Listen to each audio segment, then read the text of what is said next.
Welcome to the Board and Edo Correspondence. We celebrate Uhuru today. Our freedom fighters desired life to be bearable for them and kin upon attaining independence. But it seems they are left to the vagaries of hunger and disease, with the larger population disillusioned as they witness wanton plunder at the top.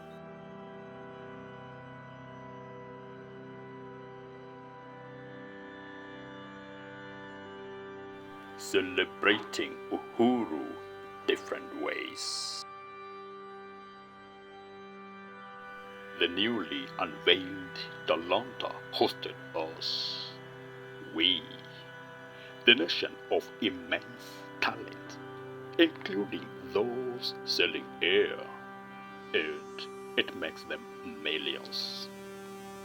On the sideline was the assemblage of the latest invention in camera work. There was not a detail to be skipped.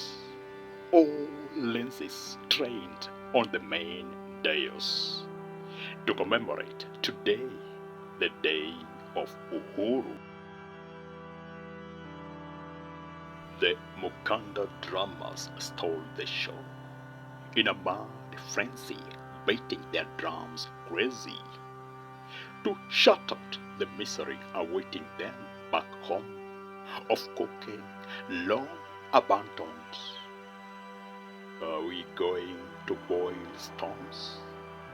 Voices turned hoarse, entreating a system that had ears only inclined to calls for another slice of their measly earnings.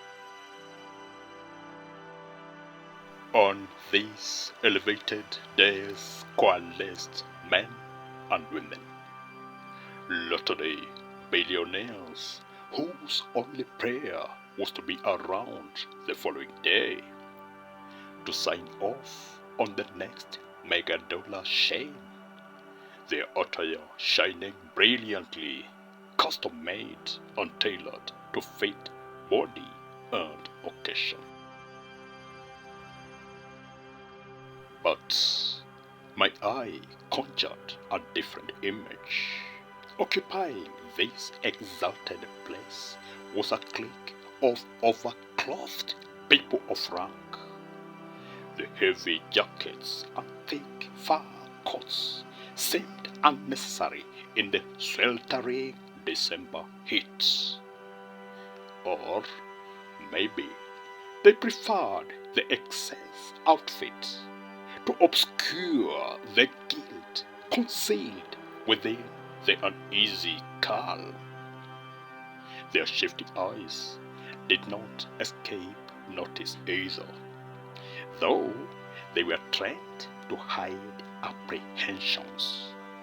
And again, why all the guns? On the terraces, the plebeian children of a lesser god sat pretty, happy and jolly. The big day is here, braving the sierra afternoon heat. They looked harassed. Metumba, their world, and heaven and infinitum. But my discerning eye saw it all. Under the mask of abject poverty, stoic phases of bravery, of perseverance.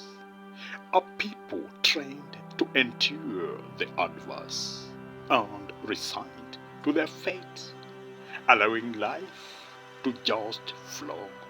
At least today they'll eat. Tomorrow belongs to those seated across. The big one stood, all saluted. He reminded us of the big day then, 40 years back, and the big six. He went on to shower the sextets, 5 of them posthumously. The surviving legends, such a pitiable sight, too sickly, old, and needy to comprehend. Need he have sacrificed so selflessly for Uhuru which tormented him so? Would it not rather the award was swapped for food and drugs the gallard so badly craved? We were reminded of our duty, our hard-earned freedom to religiously guard, our belts to tighten, as some loosened theirs, to shun the Bure Kabisa and Pumba, because now there is plenty and more.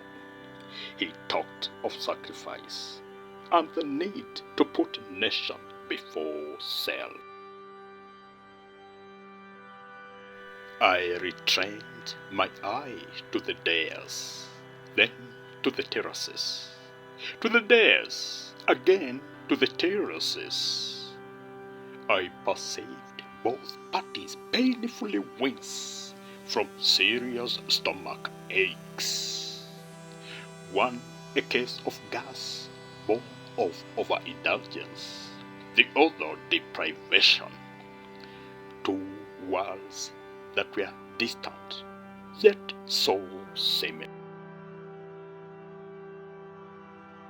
I am left confused to make sense of an emboldened leadership, imploring hungry men to eat less.